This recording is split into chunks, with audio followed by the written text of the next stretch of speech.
আসসালামু আলাইকুম প্রিয় দর্শক, আশা করি আল্লাহর রহমতে সবাই সহি সালামতে অনেক বেশি বেশি ভালো আছেন। দোয়া করি সবাই ভালো থাকেন। আমি আজকে বানাবো খুবই সহজ কিন্তু মজার একটা রেসিপি, যা সবাই জানেন, তা হলো আলু বেগুন দিয়ে রুই মাছের মাথা রান্না।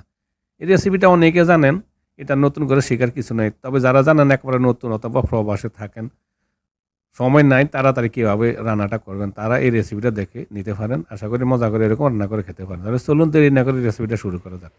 এখানে চুলাতে একটা প্যানে আমি দিয়ে দিলাম পরিমাণ মতো কিছুটা তেল, মাছ ফ্রাই করার জন্য। তেলটা গরম হওয়ার পর প্রথমে আমি মাছগুলো ফ্রাই করে নিয়ে নিব। তেল গরম হয়ে গেছে কিছুক্ষণ পর দেখুন এখানে আমি একটা মাথারে 2 পিস করে নিয়ে নিছি, আর সাথে পেটির 3 টুকরো মাছ নিয়ে নিছি, রুই মাছ। হলুদ আর লবণ লাগে কিছুক্ষণ আগে রেখে দিয়েছি। এবার আমি মাছগুলো দিয়ে দিব ফ্রাই করার জন্য। প্রিয় দর্শক, আশা করি সাধারণ সহজে রেসিপিটা আপনাদের পছন্দ হবে। যদি পছন্দ হয় প্লিজ একটা লাইক দিবেন আর একটা কমেন্ট করবেন। আর প্লিজ আমাদের চ্যানেলটা সাবস্ক্রাইব করে আমাদের সাথে থাকুন পরবর্তী নিত্য নতুন বিতন দেখার জন্য। প্লিজ কিছুক্ষণ পরে এক সাইড হওয়ার পরে এবার আমি মাছগুলো উল্টে দিব। উল্টে দিয়ে অপর সাইডটা এভাবে ফ্রাই করে নিয়ে নিব।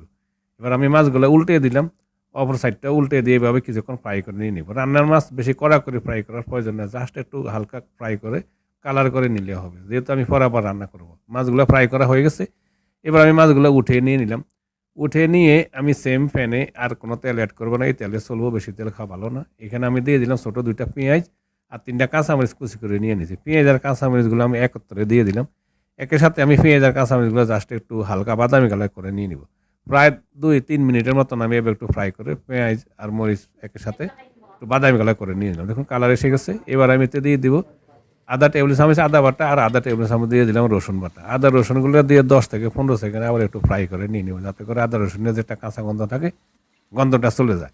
10-15 সেকেন্ড ফ্রাই করে নেওয়ার পরে এবার দিয়ে দিলাম 1 চা চামচ হলুদ গুঁড়ো, আধা চা চামচ দিলাম লাল মরিচ গুঁড়ো, আধা চা চামচ জিরা গুঁড়া আর 1 চা চামচ দিলাম ধনিয়া গুঁড়া। এবার একটু পানি দিয়ে দিব যাতে মশলাগুলো পুড়ে জ্বলে না যায়। যেহেতু আমি কাঁচা মরিচ দিয়ে দিয়েছি তাই লাল মরিচ কম দিয়েছি, আর স্বাদ মতো লবণ দিয়ে দিলাম। দিয়ে এবার মশলাগুলো ভালো করে কষে নিব। প্রায় 3-4 মিনিটের মতন এইভাবে আমি অনবরত নাড়তে নাড়তে মশলাগুলো কষে নিয়ে নিলাম। ভালো করে মশলাগুলো কষে একেবারে পানিটা শুকিয়ে নিয়ে নিছি, এতে করে মশলা গন্ধটা দূর হয়।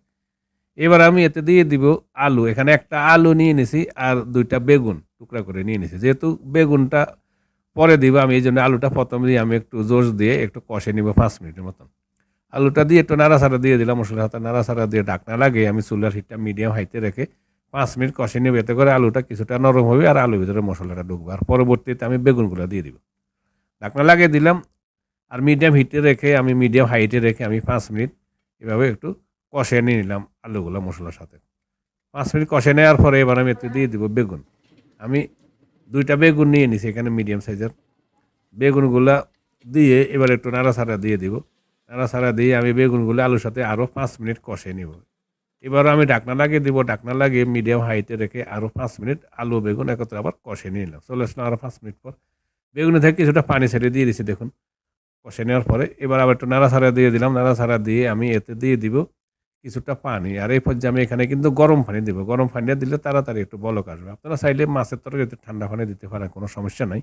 তবে মাংসের তরকারিতে সবসময় গরম পানিটা দেওয়ার চেষ্টা করবেন, নাহলে মাংসটা কিন্তু চিপসে যায়, শক্ত হয়ে যায়। এবার নাড়াচাড়া দিয়ে দিলাম। নাড়াচাড়া দেওয়া অবস্থায় দেখুন আমার পানিটা একটু বলক এসে গেছে। বলক এসে যাওয়ার পর আমি দিয়ে দিব ফ্রাই করা যে মাছের মাথা। এবার ফ্রাই করা মাছের মাথার মাছগুলো উপরে বসিয়ে দিলাম। তার সাথে আমি দিয়ে দিব ছোটো একটা টমেটো, আমি একটু স্লাইস করে টুকরা করে কেটে নিয়ে নিছি। আমি বেশি পানি রাখবো না, আর বেগুন থেকে এমনি কিন্তু পানি ছেড়ে দিবে আরও। তারপরে একটু লাড়াচাড়া দিয়ে দিলাম। লাড়াচাড়া দিয়ে সমান করে দিয়ে আমি ঢাকনা লাগিয়ে দিব। আর ঢাকনা লাগিয়ে দিয়ে আমি চুলার হিটটা এবার মিডিয়ামে হাই রাখবো। মিডিয়াম হাইতে রেখে 10 মিনিটের মতন এভাবে আমি রান্না করে নিয়ে দিলাম। চলে আসলাম 10 মিনিট পর। এর মাঝে অফ ক্যামেরা কিন্তু আমি একবার নাড়া দিয়ে দিছি। দেখুন বেগুন থেকে অনেকটা আরও পানি ছেড়ে দিয়ে দিছি। এবার আমি আবার একটু ডাঁটে ধরে নাড়া দিয়ে দিলাম যাতে মাছগুলো ভেঙে না যায়। তারপর আমি শেষ পর্যায়ে আমি দিয়ে দিব কিছুটা ধনিয়া পাতা কুচি। ধনিয়া পাতা কুচি দিলে একটু স্বাদ লাগে, একটু ধনিয়া পাতা গ্রানটা একটু ভালো লাগে। তারপরে একটু সমান করে ধনিয়া পাতা একটু ছিটিয়ে দিয়ে দিব। ছিটিয়ে দিয়ে তারপরে আমি ঢাকনা দিয়ে দিব। ঢাকনা দিয়ে চুলার হিটটা এবার মিডিয়াম করে রাখবো। মিডিয়াম করে আরও 2 মিনিটের মতন একটু এভাবে রান্না করে নিব, যাতে করে ধনিয়া পাতাটা একটু নরম হয়ে গলে যায়। চলে আসলাম 2 মিনিট পর। হয়ে গেছে আমার অলরেডি রান্না আলু বেগুন দিয়ে রুই মাছের মাথা রান্না। আপনারা খুব সহজভাবে এই মজা করে রেসিপিটা তৈরি করে নিতে পারেন। খুবই মজা হয় এভাবে রান্না করলে। দেখুন মাখা মাখা ঝোল রাখছি, বেশি ঝোল রাখি না। গরম গরম ভাতের সাথে আপনারা পরিবেশন করতে পারেন। যারা প্রবাসে থাকেন এইভাবে রান্না করলে খুব মজা করে খাইতে পারেন। আশা করি রেসিপিটা আপনাদের ভালো লাগবে। যদি রেসিপিটা ভালো লাগে প্লিজ আমাদের চ্যানেলে সাবস্ক্রাইব করে সাথে থাকার জন্য অনুরোধ করবো। প্লিজ আপনাদের সহযোগিতা কামনা করছি।